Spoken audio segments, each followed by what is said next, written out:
Hello, and welcome to this evening's journey into sleep. Tonight, we travel to ancient Greece, to a time when music could move mountains, when love could challenge death itself, and when the boundary between the mortal world and the realm of the gods was as thin as morning mist. Our story tonight is one of the most beautiful and tragic tales ever told. It is the story of Orpheus, the greatest musician who ever lived, and Eurydice, the woman he loved more than life itself. It is a story of devotion that knew no bounds, of grief that could not be comforted, and of a journey into darkness, driven by the purest love. As we move through this tale, you may find your mind wandering, your thoughts drifting. This is perfectly natural. You may find yourself slipping into sleep before the story ends. This too is welcome. The story will continue like a gentle stream, whether you are awake to hear it or dreaming in peaceful slumber. There is no need to stay alert, no need to remember every detail. Simply let the words wash over you, carrying you deeper into rest with each passing moment. Let us begin.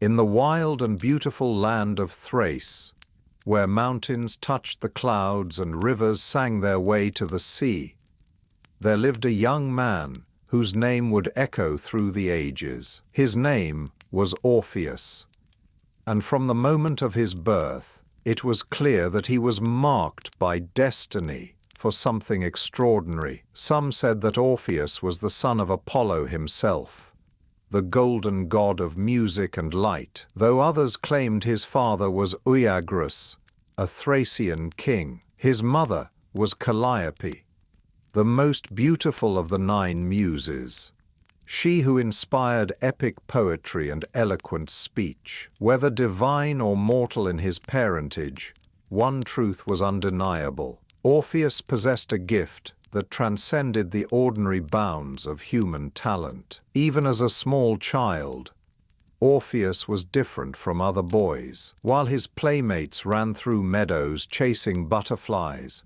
while they climbed trees and splashed in streams, young Orpheus would sit perfectly still, his head tilted to one side, listening. He listened to the wind as it moved through the olive groves, learning its language of whispers and sighs. He listened to the rain as it drummed on roof tiles, understanding its rhythms and patterns. He listened to the birds at dawn, memorizing their melodies, and to the crickets at dusk, absorbing their evening songs. His mother, watching him, understood. The child was not lost in his own world. Rather, he was learning the true language of the world itself, the music that underlies all of creation, the harmony that holds the universe together. When Orpheus was 7 years old, Apollo came to him in a dream. Or perhaps it was not a dream at all, for the gods move in ways mortals cannot always comprehend. The god of music placed in the boy's hands a lyre, an instrument of such exquisite beauty that it seemed to be made of captured sunlight. The lyre had 7 strings, one for each of the 7 sacred tones, and when Apollo showed the child how to draw his fingers across them, the sound that emerged was like nothing heard on earth before. From that moment, the lyre became an extension of Orpheus himself. He carried it everywhere, his small fingers growing strong and sure upon its strings. And as he grew from boy to youth, from youth to man, his skill with the instrument grew beyond measure, beyond comparison, beyond anything the world had known. The music that flowed from Orpheus's lyre was not merely pleasant sound. It was something far more profound, far more powerful. When Orpheus played songs of joy, the very air seemed to brighten. Flowers bloomed out of season, their petals opening toward the sound as they would toward the sun. Children laughed with delight they could not explain. Even strangers, hearing the music, would embrace one another, as if they were long-lost friends reunited after years of separation. When Orpheus played songs of sorrow, rain would begin to fall, gentle and cleansing. Those who listened found tears on their own cheeks, tears for griefs they had never acknowledged, for losses they had never properly mourned. And in that weeping there was a strange comfort, a sense that their pain had been seen, understood, honored. But it was not only humans who responded to Orpheus's music. The natural world itself could not resist his songs. When he played, wild animals would creep from the forests, their usual caution forgotten, to sit peacefully at his feet. Deer and wolves lay side by side, their ancient enmity suspended. Bears swayed gently to the rhythm. Birds would cease their own singing to listen, perched in absolute silence in the trees above him. Even the trees themselves responded. Ancient oaks would lean toward the sound, their branches reaching out as if trying to embrace the music. Rivers would slow their rushing flow, becoming calm and mirror-smooth, the better to reflect the beauty they heard. Stones, millennia old and unmoved by wind or weather, were said to shift slightly, rolling a little closer to where Orpheus sat. The young musician traveled throughout Greece, never seeking payment, never demanding recognition. He played for anyone who wished to listen. In the great halls of kings, his music brought tears to the eyes of hardened warriors. In humble villages, farmers would pause in their work, leaning on their tools, lost in the beauty of what they heard. On lonely mountainsides, shepherds watching their flocks through cold nights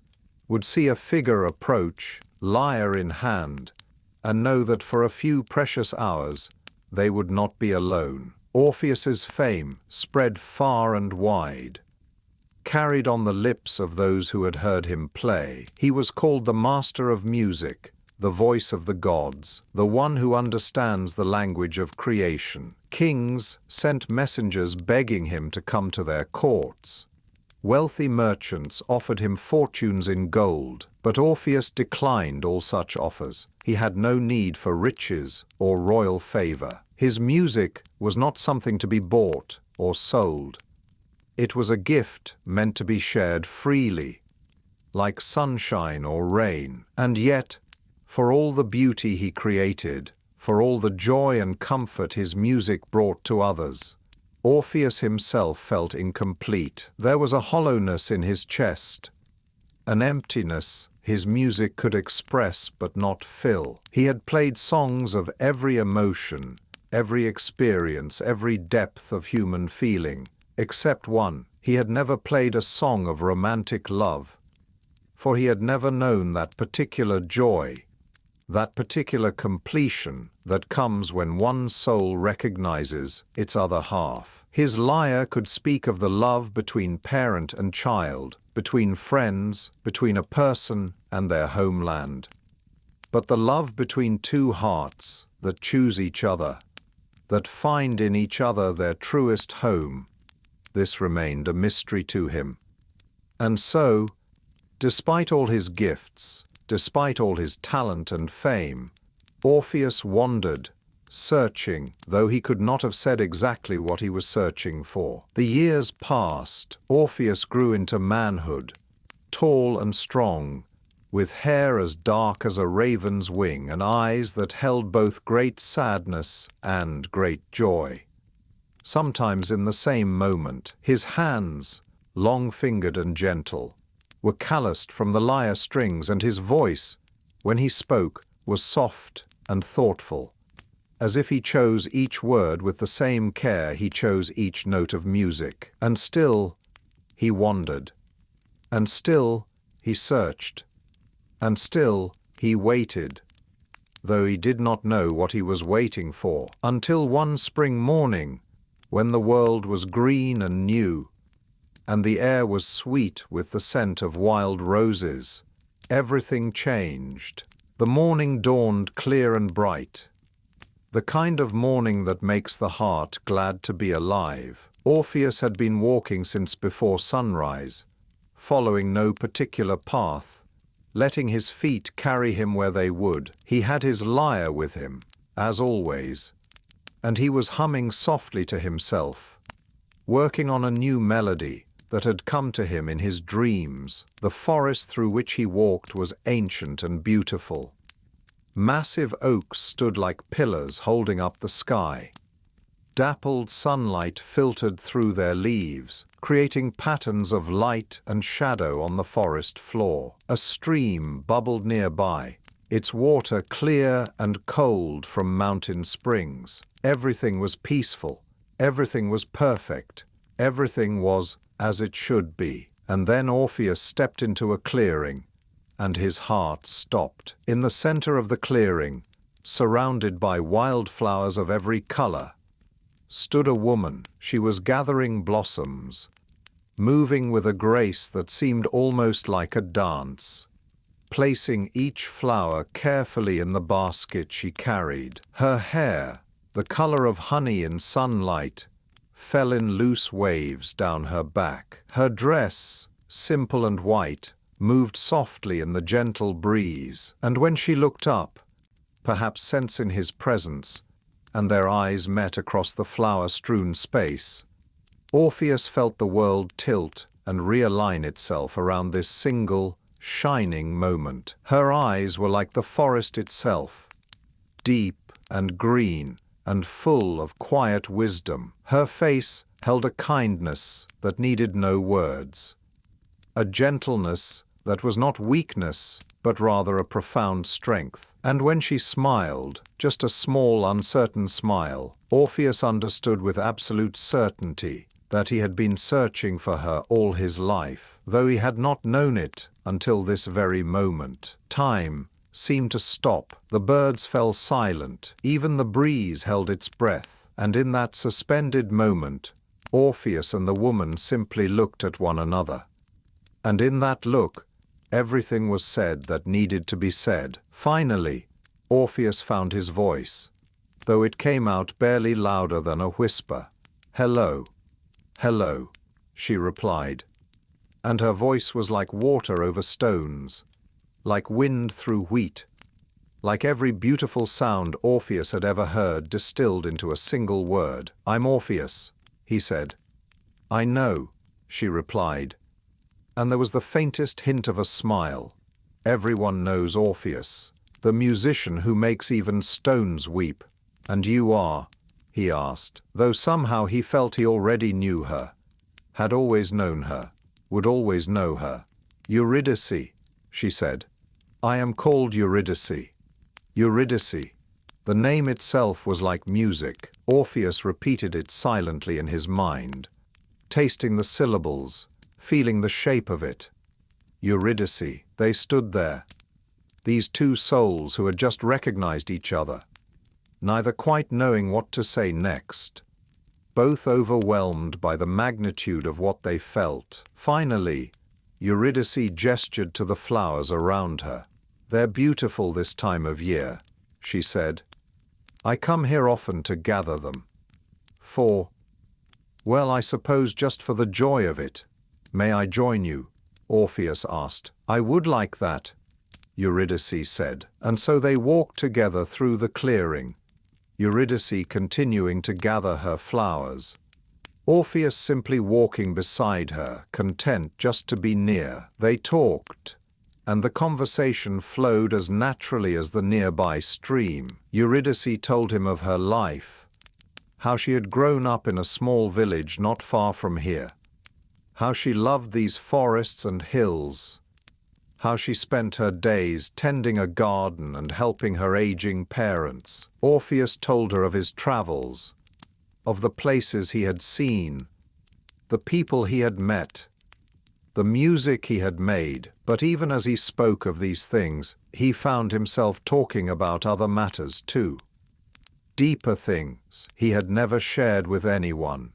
His fears that perhaps his music was all he had to offer the world. his loneliness, despite always being surrounded by admirers, his sense that something crucial was missing from his life, though he could not name what it was. And Eurydice listened, truly listened, in the way that only someone who truly cares can listen. She asked questions that showed she understood not just his words, but the feelings beneath them. She offered observations that made him see his own life in new ways. And slowly, as the morning passed and the sun climbed higher in the sky, Orpheus felt something opening in his chest, a warmth spreading through him like sunrise spreading across a dark landscape. They sat finally by the stream, their conversation having moved from words to comfortable silence. Orpheus,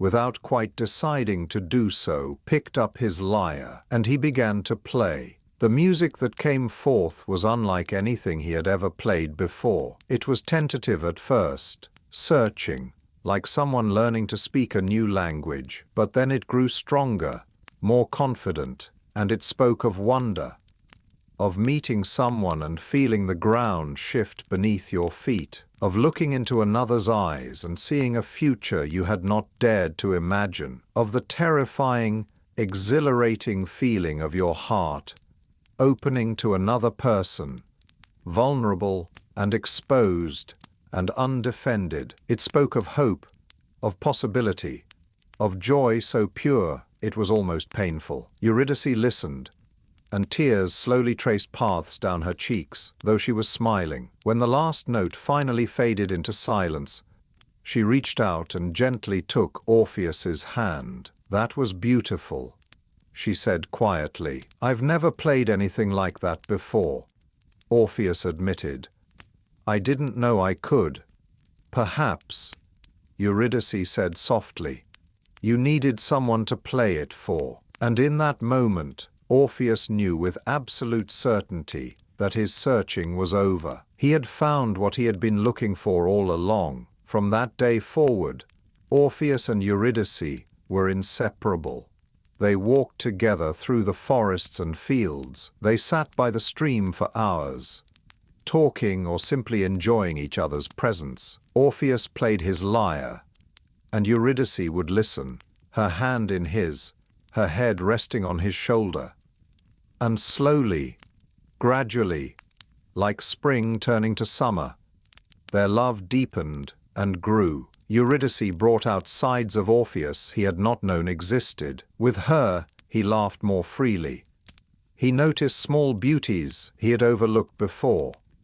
The pattern of frost on a leaf, the way morning light caught in a spider's web. He learned that love was not just the grand, sweeping emotion his music often portrayed, but also 1,000 small moments of kindness, of understanding, of simply choosing to be together. And Orpheus brought music into Eurydice's life in ways she had never imagined. Not just the literal music of his lyre, though that was a precious gift, but the music of truly being seen and known by another person. The music of having someone who understood her silences as well as her words.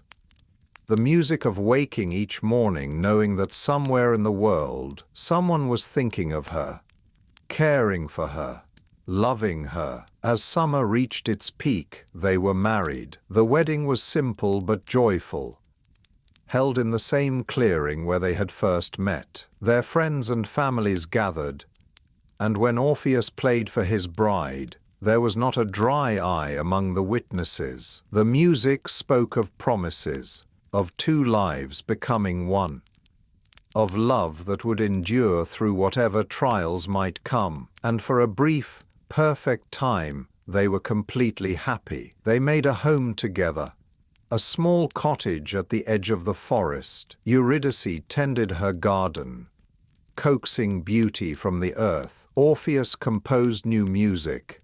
Inspired by the joy of each day with her, they built a life together, filled with simple pleasures, quiet joys, and deep contentment. Every morning, Orpheus would wake before dawn and step outside to greet the sun with music. Eurydice would join him, bringing fresh bread and honey, and they would sit together as the world came to life around them. Every evening, as the sun set, they would walk hand in hand through the fields, watching the stars emerge one by one in the darkening sky. It was a peaceful life, a good life, a life that felt like it could go on forever. But forever is a word that means something different to mortals than it does to gods, and change, as it always does, was coming. The day that everything changed began like any other. The sun rose golden and warm. Birds sang their morning songs. The air was sweet with the scent of flowers and new-mown hay. Nothing in the natural world gave any warning of what was to come, and perhaps that is the way of tragedy, arriving unannounced on the most ordinary of days. Eurydice had decided to take a walk alone that afternoon. This was not unusual. She often wandered through the meadows gathering flowers or herbs, and Orpheus, understanding her need for solitude just as she understood his, never objected. He kissed her goodbye at the door of their cottage, told her he loved her, and watched her walk away into the golden afternoon light, her basket over her arm, humming one of his melodies. He had no sense of foreboding, no dark premonition. He simply watched her go, then returned to his lyre, working on a new composition he hoped to surprise her with at dinner. Eurydice walked through the familiar meadow, enjoying the warmth of the sun, the softness of the grass beneath her feet. She paused here and there to examine a flower, to watch a butterfly dance from blossom to blossom. Her mind was peaceful, her heart content. She was thinking about nothing in particular and everything at once, the way one does on a beautiful afternoon when there is nowhere to be and nothing urgent to do. She didn't notice the serpent coiled among the tall grasses. It was an old snake, sluggish from the heat, merely sleeping in a patch of warm sun. It meant no harm, but when Eurydice, not looking where she placed her feet, stepped near it, the creature did what all startled creatures do. It struck. The fangs, sharp and sudden, pierced Eurydice's ankle. She cried out, more in surprise than pain, and stumbled backward. The snake, as frightened as she was, quickly slithered away into the grass and was gone. For a moment, Eurydice simply stood there, her hand pressed to the small wound. It was barely visible, 2 tiny puncture marks on her pale skin. It didn't even hurt very much, just a sharp sting that was already fading. She almost laughed at herself for being so startled, for crying out over such a small thing. But then the venom began to spread. It moved through her blood like ice water through warm, bringing with it a cold that seemed to come from somewhere beyond the natural world. Eurydice gasped as her leg went numb. She tried to take a step, to walk back toward home, toward Orpheus, toward safety, but her leg would not hold her, and she fell to her knees among the wildflowers she had been so peacefully admiring just moments before. The cold spread up her leg, into her body, reaching toward her heart. Eurydice understood, with a clarity that was almost peaceful, what was happening. She was dying. This small, random bite from a startled snake had delivered a venom her body could not fight. She tried to call out, to shout for help, but her voice emerged as barely a whisper. Orpheus was too far away to hear. Everyone was too far away. She was alone in the meadow, and the cold was reaching her chest now, making it hard to breathe, making her heart labor with each beat. Eurydice lay down among the flowers, no longer able to keep herself upright. The sky above her was so blue, so beautiful. She found herself thinking of Orpheus, of his music, of the joy they had shared. She wished she could tell him goodbye.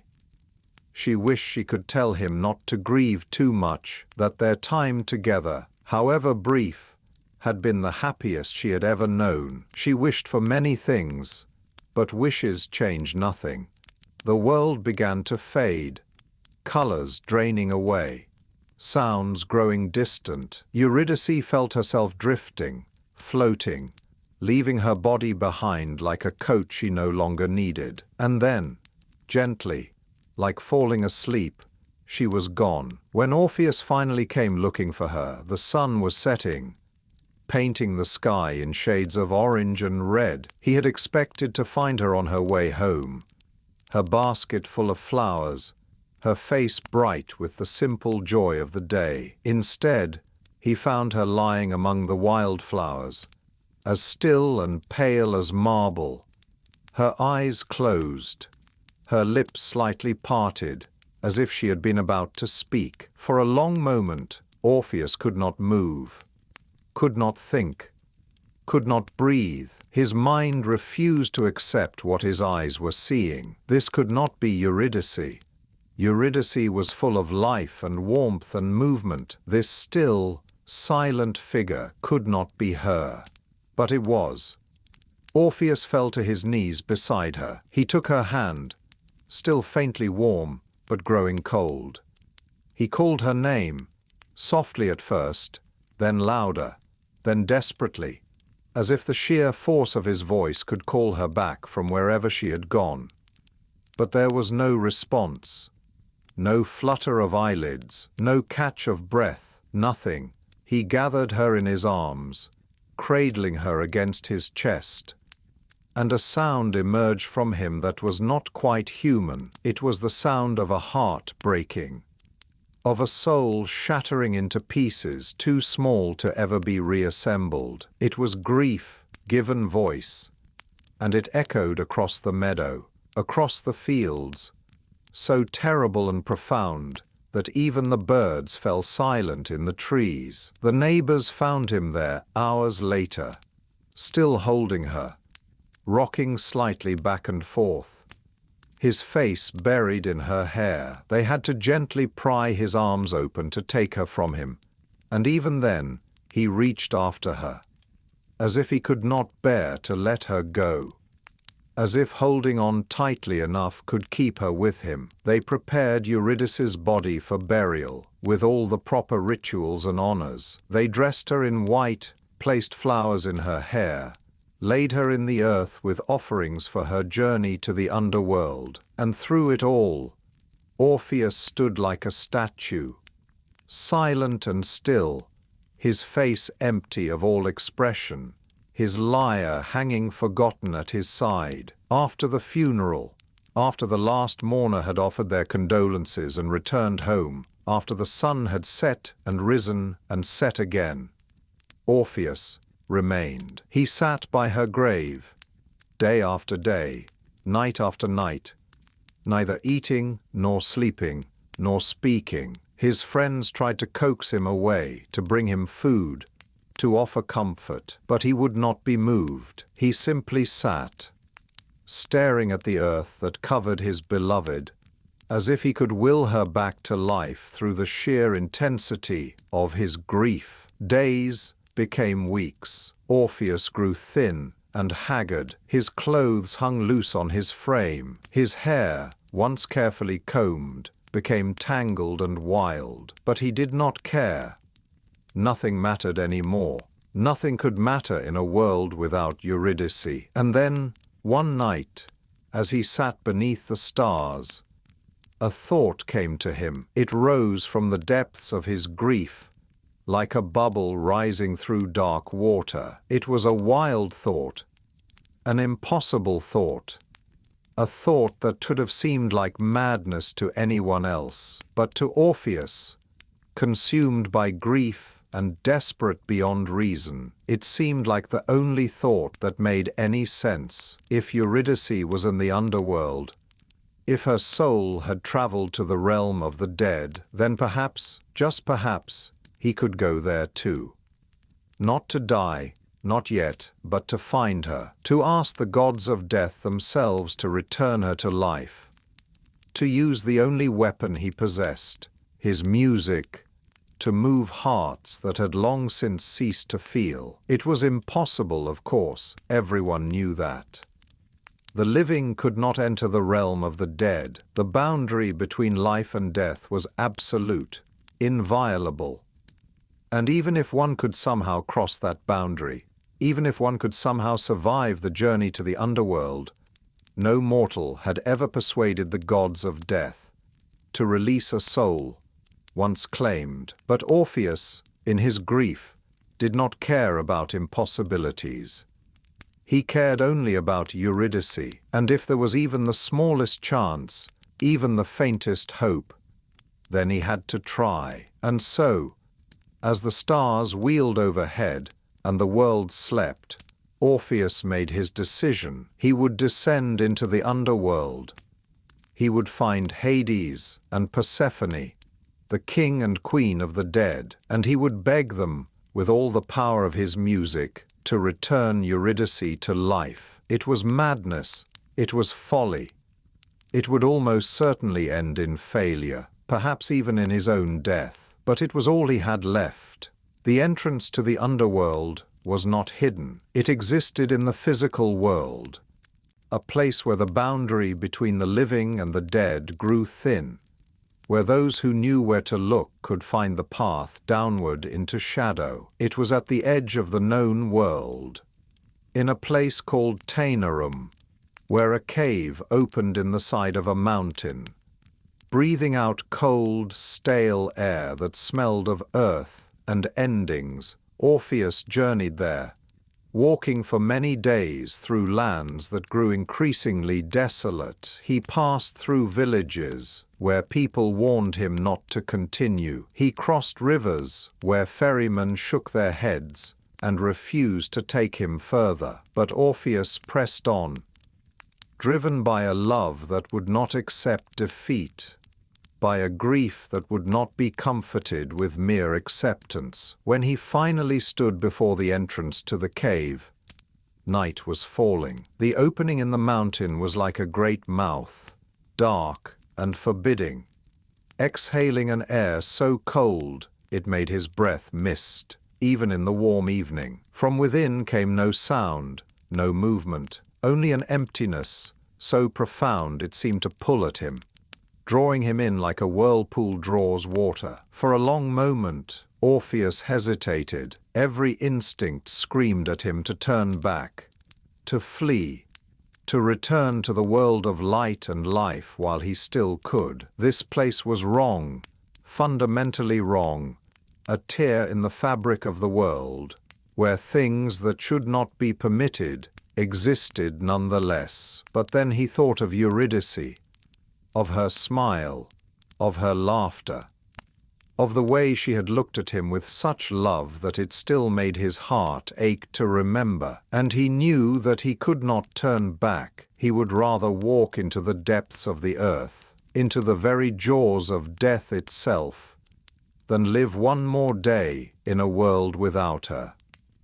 Orpheus adjusted his lyre on his shoulder, took one last breath of the sweet, living air, and stepped into the darkness. The path led downward, steep and treacherous. The walls of the tunnel were slick with moisture, cold to the touch, and the air grew thicker with each step. There was no light here, no sound, but his own footsteps echoing strangely, and Orpheus had to feel his way forward, one hand on the wall, moving slowly deeper into the earth. Time lost all meaning in that darkness. Orpheus might have been walking for hours or for days. There was no way to tell. His legs ached.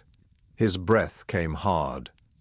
The cold seeped through his clothes into his bones, making him shiver uncontrollably. But still he descended, down and down and down, into depths no living person was meant to traverse. And then far ahead he saw a light, faint and pale, like starlight reflected in still water, but light nonetheless. Orpheus quickened his pace, and the tunnel opened up before him into a vast cavern, and there, flowing through the center of that cavern, was a river. The river Styx, the boundary between the world of the living and the realm of the dead. On the near bank, a figure stood waiting. He was ancient beyond measure, his face deeply lined, his body bent with the weight of uncountable years. He wore robes that might once have been black, but had faded to a color that was no color at all. And in his gnarled hands, he held a long pole for guiding his boat across the dark waters. Charon, the ferryman of the dead. Charon looked at Orpheus with eyes that had seen countless souls pass before them.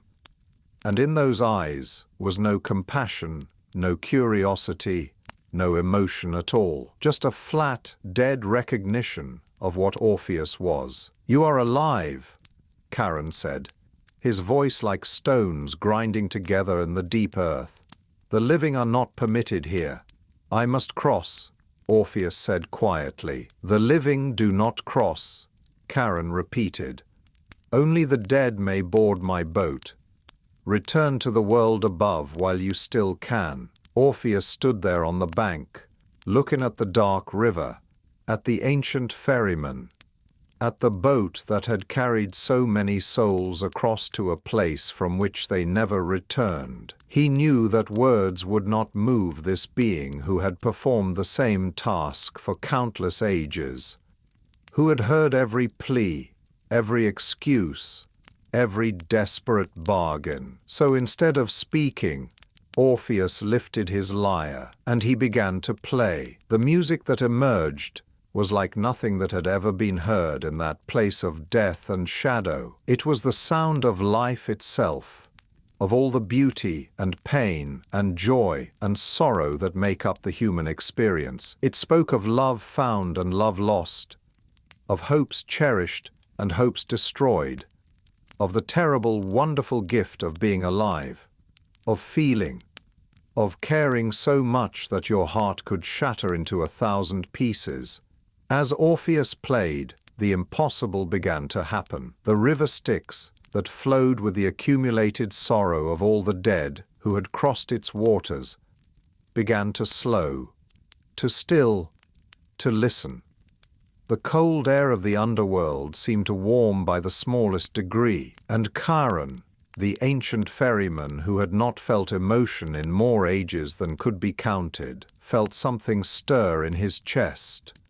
Something he had thought long dead. He remembered, just for a moment, what it had been like to care about something, to feel loss, to understand the desperation of a soul crying out for one more moment with someone beloved. When the music finally faded into silence, Charon stood motionless for a long time.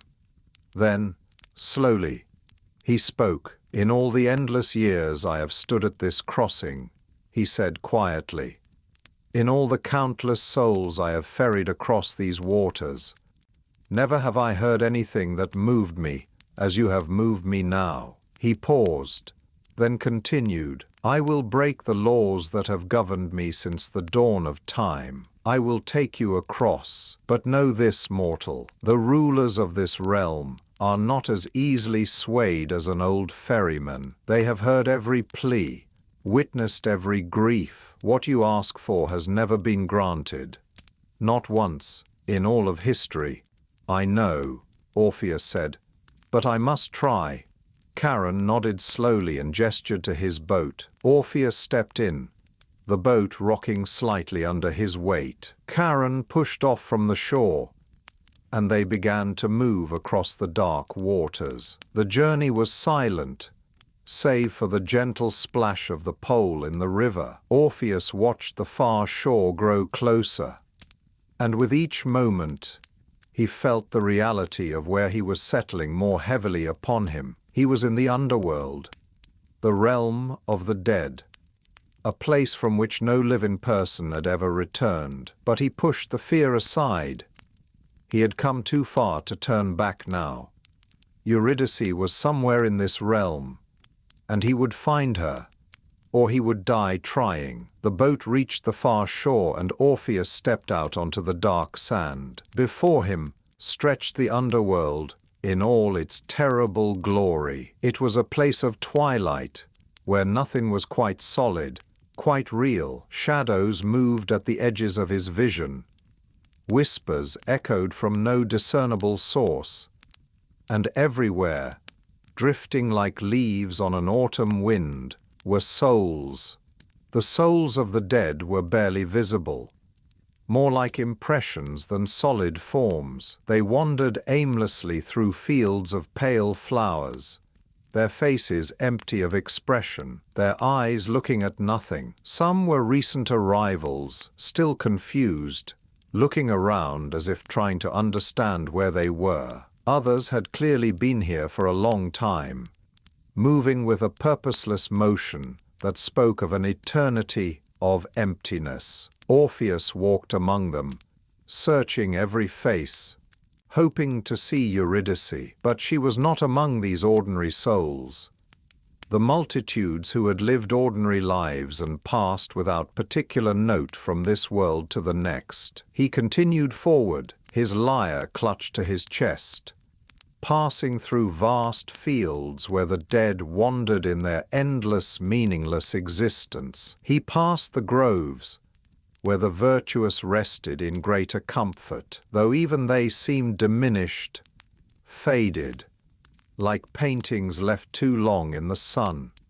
He passed rivers of fire and rivers of ice, each serving some unknowable purpose in this realm of shadow and memory. And finally, he came to the gates. They were massive, made of iron so old it seemed to have been there since the earth itself was formed. And before them, lying across the path, was Cerberus, the three-headed hound, the guardian of the underworld, whose task it was to ensure that the dead remained dead, that no soul left this realm once they had entered. The beast was enormous, each of its 3 heads the size of a horse, with teeth like swords and eyes that burned with an ancient angry fire. When Cerberus saw Orpheus approaching, all 3 heads raised, all 3 mouths snarled, and the sound that emerged was like thunder rolling through deep caverns, a growl that shook the ground beneath Orpheus's feet. Orpheus stopped. He had no weapons, no way to fight such a creature. He had only his lyre and his love, and his desperate, impossible hope. So once again, he played. This time, his music spoke of loyalty, of faithful hearts that wait and watch and guard.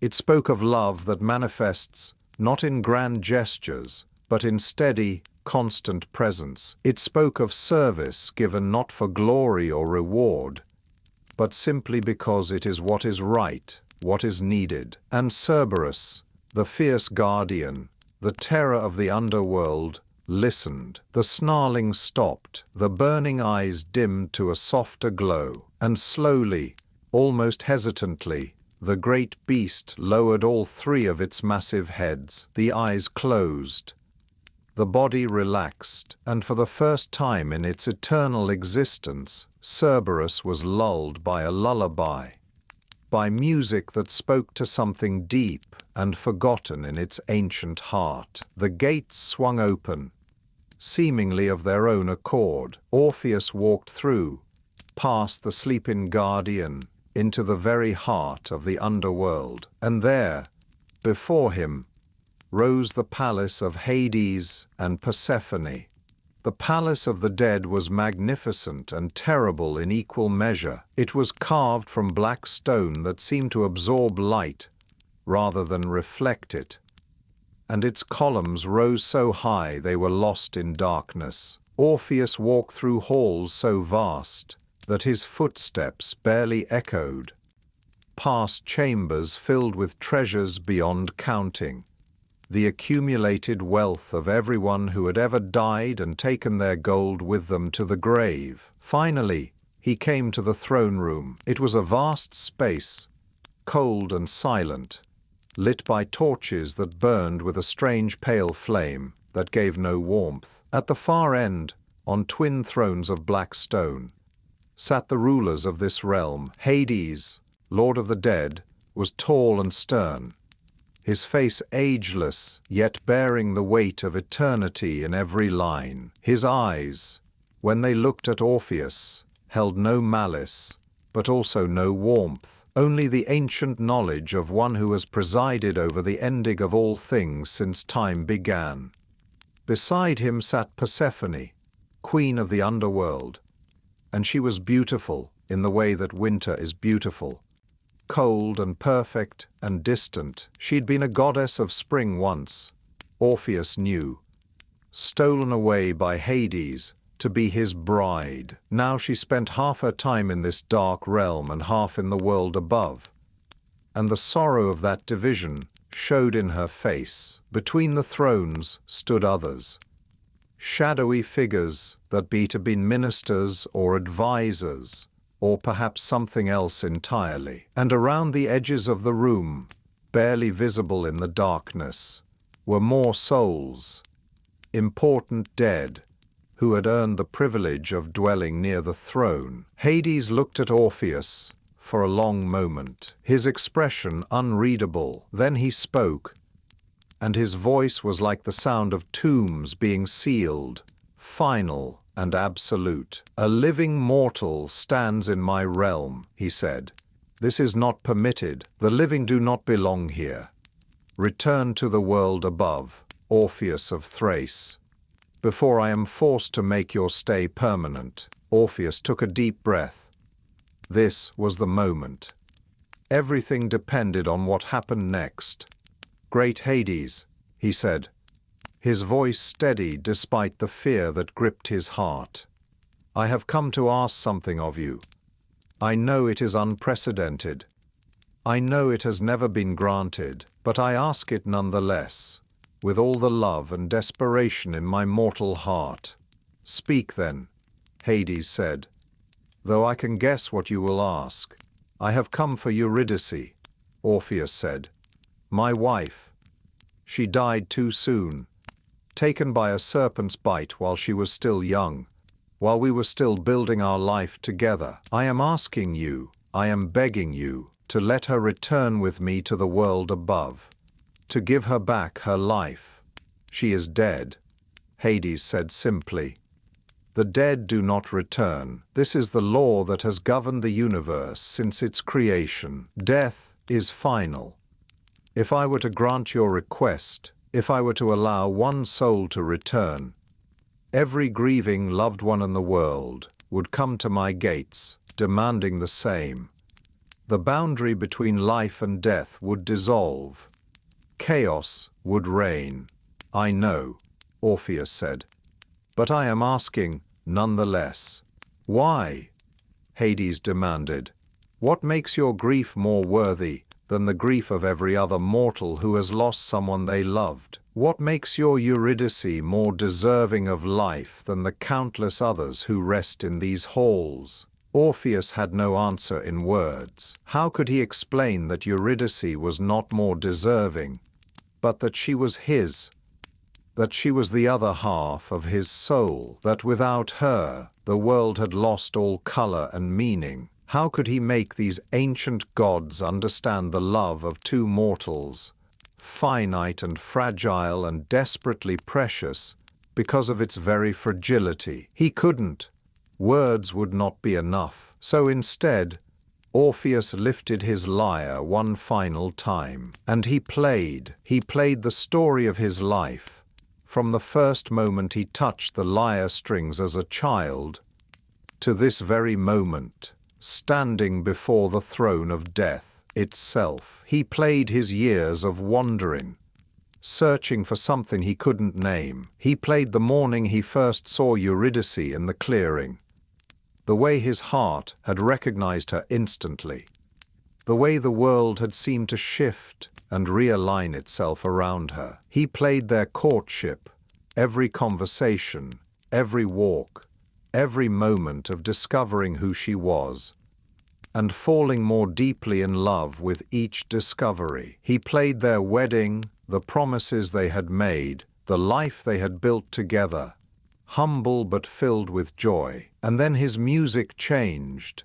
becoming darker, colder, as he played the day of her death, the confusion and disbelief, the moment of finding her body, the sound that had torn from his throat that was barely human. He played the funeral, the days and weeks after, the grinding, relentless weight of grief that made every breath an effort, every moment an agony. He played the loneliness, the emptiness, the sense that he was a ghost in his own life, going through motions that no longer had any meaning. He played the desperation, the wild, impossible hope that had driven him to this place, to this moment. And finally, his music became what he felt right now, standing before these gods in their dark palace, knowing that this was his last chance, his only chance. The music became a plea,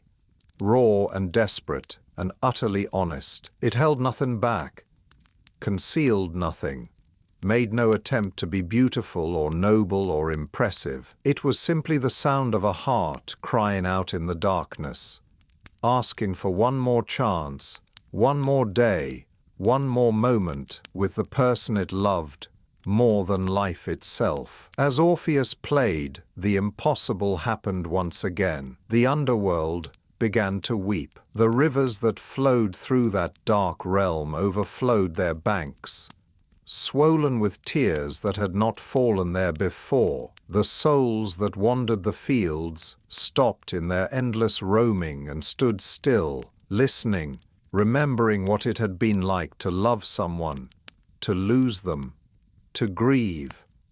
The Furies, terrible goddesses of vengeance who knew no pity and showed no mercy, felt moisture on their faces and touched their cheeks in wonder, not understanding what was happening to them. And Persephone, queen of the underworld, who understood better than anyone what it meant to be torn between two worlds, to long for something you could not have, wept openly, her tears falling like rain. Even Hades himself, lord of the dead, who had presided over countless endings, who had heard every plea and denied them all, felt something he had not felt in ages beyond counting. His cold heart, if such a thing could be said to exist, stirred with something that might have been compassion. When the music finally ended, silence filled the throne room, a silence so profound it seemed to ring like a bell. Then Hades spoke, and his voice was quieter than before, thoughtful rather than commanding. "In all the ages I have ruled this realm," he said slowly. "I have never heard anything that moved me as you have moved me today. Your love is real, mortal. Your grief is profound. And your courage in coming here, knowing you would likely never return, speaks to a devotion I cannot ignore." He paused, and for a moment Orpheus dared to hope. "I will grant your request," Hades said, and Orpheus felt his heart leap. "Eurydice may return with you to the world above. She may live again." But then Hades raised his hand, and Orpheus felt that brief joy transform into dread, knowing that conditions were coming, knowing that nothing in the realm of the gods came without a price. "However," Hades continued, "there is a condition, one condition only, but it is absolute." "Anything," Orpheus said quickly. "I'll do anything." "Eurydice will walk behind you as you leave this place," Hades said. "You must lead the way, back through the underworld, across the river Styx, up the long path to the world above. She will follow, but you must not look back at her. Not once. Not for any reason. Not until you have both emerged completely into the sunlight of the living world." Hades' eyes bore into Orpheus, and his voice became harder, more absolute. If you look back even once before you both reach the light, if you turn to see if she is following, if you glance over your shoulder for even a moment, Eurydice will be pulled back to this realm instantly. And this time, she will remain here forever. There will be no second chance, no appeal, no return. Do you understand? Orpheus nodded, his throat too tight for words. He understood. Don't look back. Keep walking. Trust that she is following. It seems simple enough. Do you agree to this condition? Hades asked. I do, Orpheus said. Then it is done, Hades said. And suddenly, at the edge of the throne room, standing in shadow, there she was. Eurydice. She looked exactly as she had in life, wearing the same white dress she had worn the day she died. Her hair fell loose around her shoulders. Her face was pale but beautiful. So beautiful, it made Orpheus's heart ache. And when she saw him, her face transformed with joy and love and relief. She took a step forward, her hand reaching out toward him. But Hades spoke again, his voice sharp. Remember the condition, mortal. You must not look at her. You must turn away now and begin walking. She will follow. But you must trust that she is there, without looking to confirm it. It was the hardest thing Orpheus had ever done. But he forced himself to turn away from Eurydice, to turn his back on her without even a proper greeting, without touching her hand, without seeing her face clearly. Every fiber of his being screamed at him to look, to go to her, to hold her in his arms and never let go. But he didn't. He turned away, he faced the door, and he began to walk. Behind him, so faint he could barely hear it, came the sound of footsteps, light, hesitant, following. Orpheus walked out of the throne room, his lyre clutched to his chest, his heart pounding so hard it seemed it might burst. Behind him, the footsteps continued, or he thought they did. It was hard to tell. The acoustics of the underworld were strange, sounds echoing and fading in unpredictable ways. He walked through the vast palace, past the chambers of treasures, through halls so large his footsteps barely echoed, and all the while, he listened desperately for the sound of Eurydice following. Sometimes he heard it clearly, a soft step on stone. Sometimes there was only silence and his heart would seize with fear. But he didn't look back. He walked past Cerberus, who still slept his enchanted sleep. He walked through the fields where souls wandered. He walked past rivers of fire and ice. And still he didn't look back. Finally, he reached the river Styx. Charon was waiting with his boat. And when he saw Orpheus approach, the ancient ferryman nodded slowly. "Two to cross back?" he asked. Orpheus wanted to say yes, wanted to confirm that Eurydice was there, was following, was real. But he only nodded, not trusting his voice. He stepped into the boat, facing forward, his back to where Eurydice would be standing. The boat rocked as someone else stepped in, or he thought it did. It was hard to tell. The boat was old, and even the gentle current of the river could make it move. Charon pushed off from the shore, and they began the crossing. The journey was silent except for the splash of the pole in the water. Orpheus stared straight ahead at the approaching shore, at the darkness of the tunnel that would lead upward to the world of light. His mind tormented him. Was she really in the boat? Was she really following? What if it had all been a cruel trick? What if he was traveling alone, and when he emerged into the light, he would turn and find no one behind him? But he remembered Hades' warning, "Don't look back, not once, not until you're both in the light." So he didn't look. The boat reached the shore. Orpheus stepped out, forcing himself to move forward, to start up the path. Behind him, he heard, or thought he heard, another step, as someone left the boat and followed. The path upward was long and steep and dark. Orpheus climbed, his hands scraping against the rough stone walls, his feet finding purchase on the uneven floor. It was even harder going up than it had been going down, and his muscles burned, his breath came hard. But still he climbed, and behind him those soft footsteps continued, or he thought they did. In the darkness, it was impossible to be certain. Every sound echoed strangely. Every silence seemed ominous. Orpheus's mind began to play tricks on him. What if she had stumbled in the darkness? What if she had fallen and called out and he hadn't heard? What if she was calling his name right now, begging him to wait, to help her?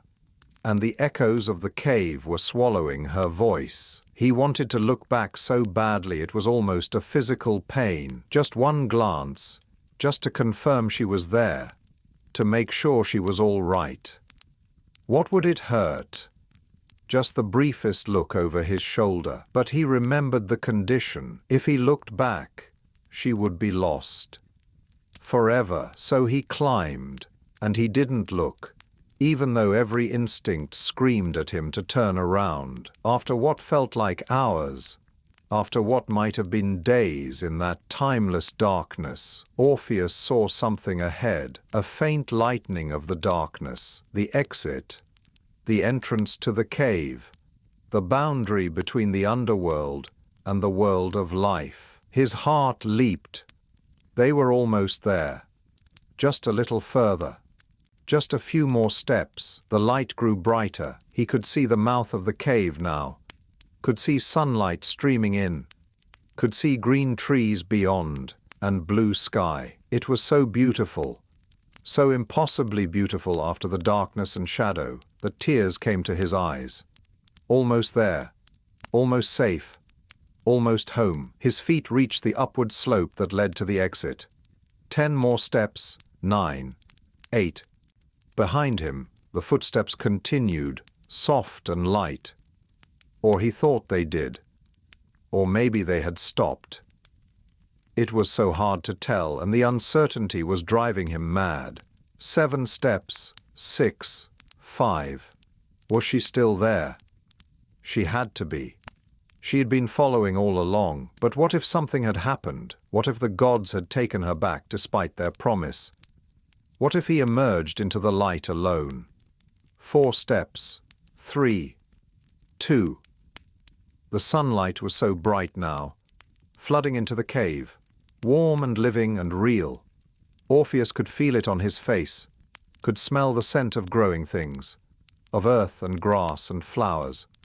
1 more step, and he would be out. 1 more step, and they would be safe. But was she there? Was she really following? The need to know, the desperate, consuming need to confirm that she was there, that she was all right, that he hadn't made this entire journey for nothing, became overwhelming. His foot was raised for that final step, the steps that would take him fully into the light, into the safety of the living world. But he couldn't do it. He couldn't take that step without knowing. Just 1 look. Just to confirm. Surely it would be all right. Surely he was close enough to the light that it wouldn't matter. And so, with the sunlight just inches away, with safety almost within reach, Orpheus turned and looked back. For 1 perfect, terrible moment, their eyes met. Eurydice was there.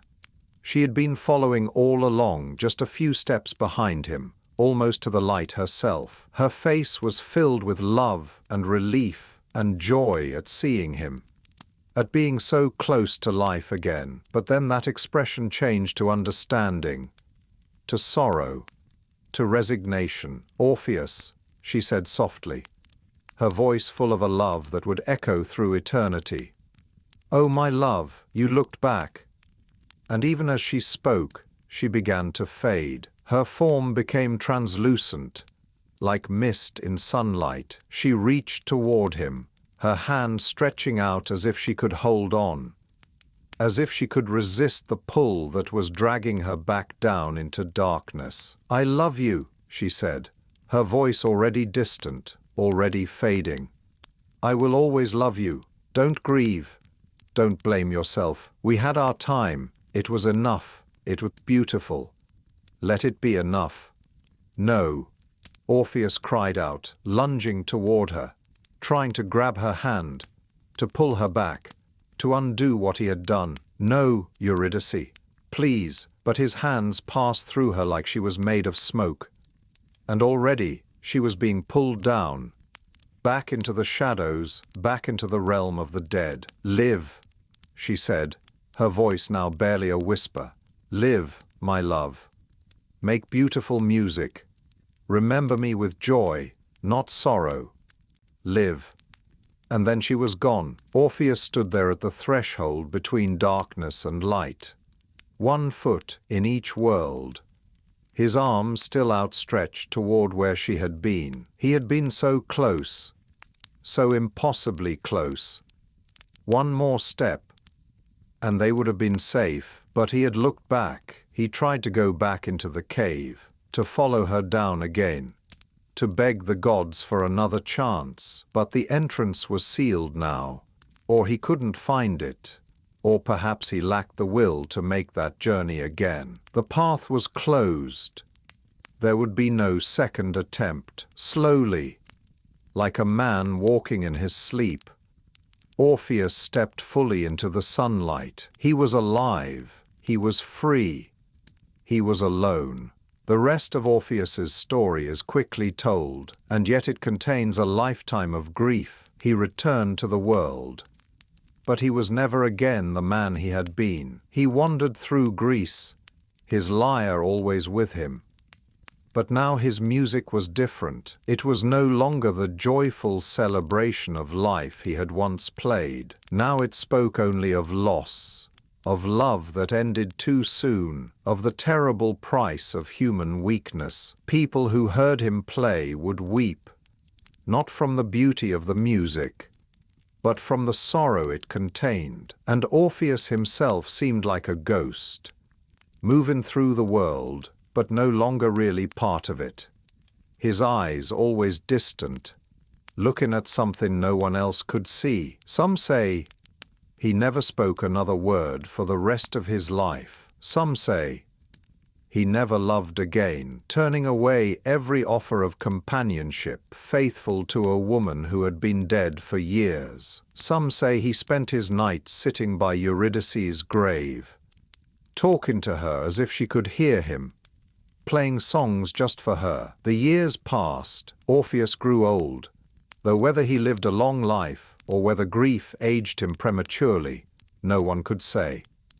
And finally, when his time came, when his mortal life reached its natural end, he closed his eyes for the last time in the world above, and opened them in the underworld. He stood once more in that realm of shadow, but this time he was a shade like all the others, his body left behind, his lyre somehow still with him, even in death, for a musician's instrument is part of his soul. And there, waiting for him, as she had always waited, was Eurydice. She smiled when she saw him, and he smiled back, and they came together as if no time at all had passed, as if they had simply been apart for an afternoon rather than years. "You came back to me," she said, her hand in his.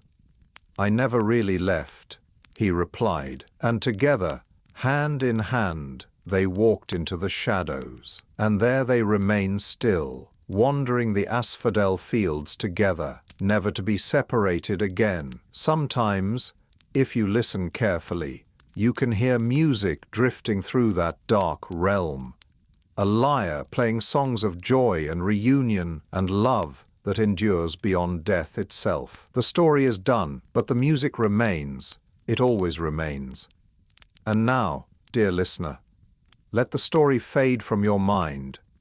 Let the images drift away like dreams upon waking. Feel the peace that comes after tears, the stillness that follows great emotion. Your breath is slow and deep, Your body is heavy and relaxed.